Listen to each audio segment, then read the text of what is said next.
Hello friends, and welcome back to our channel. In today's video we're going to make homemade zaatar. Zaatar is a traditional Lebanese or Middle Eastern Mediterranean region herb that is used in a lot of dishes or eaten alone. What we're doing here is we're making 10 cups. This is homegrown. We planted, harvested, and dried this oregano here.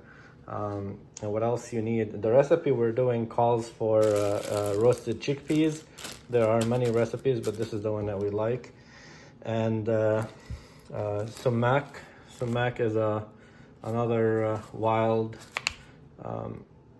plant that makes fruit that's very tangy and soury, that adds a lot of flavor. And sesame seed. We're using raw sesame seed that we want to roast ourselves. If you're using already roasted sesame seed, you might still want to heat them up a little bit to bring out the flavor. And you need salt and olive oil. We'll put the recipe in descriptions. So we're gonna get started and go from there. First thing is you also need a good food processor because you need to grind your roasted chickpeas and or any other depending on what your recipe calls. If you're using wheat, roasted wheat, we're not doing that. You also need to grind some of the sesame seeds at some point. As I mentioned, we're making 10 cups of oregano, so that calls for 3 1/4 cup of sumac. So here's 2, and then we're gonna measure the rest. We're gonna mix everything in a big bowl that fits everything.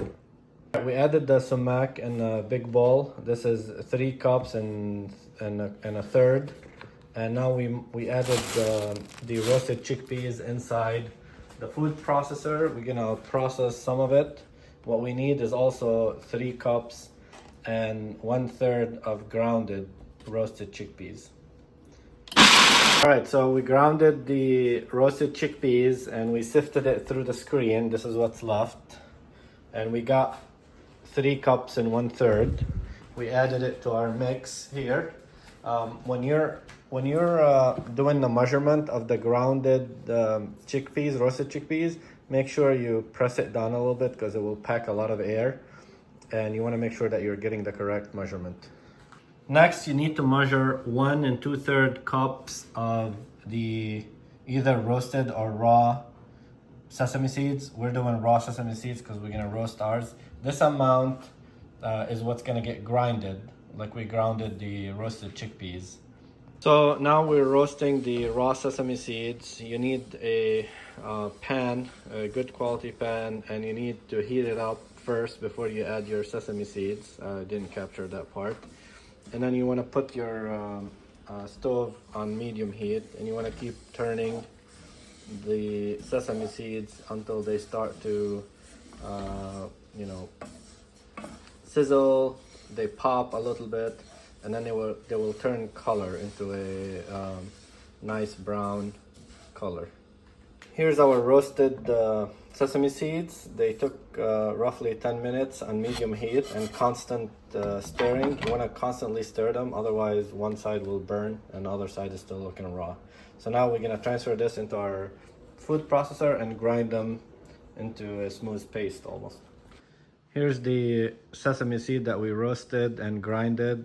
This is how it is. We're going to add it to the rest of these and mix them all together. So it's starting to shape up. More of the ingredients are coming together. Now we are roasting the rest of the needed sesame seeds that won't be grinded. They will just go directly into the mix as is, just they will be roasted. Here we roasted half of that batch. So this batch looks nice and good to go, and then this one will follow. Next is you need to measure and add your salt. To our recipe, which we're making 10 cups of oregano, we need 1 tablespoon, 1 teaspoon, and 1/3 of a teaspoon. So we're gonna add the salt into the mixture. You need to adjust to the amount of oregano that you will be making. And here we've added the rest of the roasted sesame seeds, and now we're gonna give the entire mixture a good mix, and then we're gonna split it into 2 bowls because we're running out of room in here for the oregano. All right, so we've added most of the ingredients and we split them into 2 bowls so that we have room for the oregano, which is what we're gonna add next. So we're gonna add 5 cups of oregano in the first one and the other 5 in the second one. Mix it really good. The grinded chickpeas and roasted sesame seeds give it a very nice and yummy roasted and nutty flavor. You can't smell it in the video, but it's there. And after that, we just put a little bit of olive oil to bring out the color, and we'll show you what it's gonna look like in a minute. We've already added the salt, we've added the sumac, we've added the roasted chickpeas and the sesames. Now that we've added the oregano, we have to give the entire mixture a very good mix so everything is in good distribution. And you can see now the color is changing, and this is basically the final mix. We'll have a lot of zaatar to enjoy over a long period of time. We'll probably share some with family and friends.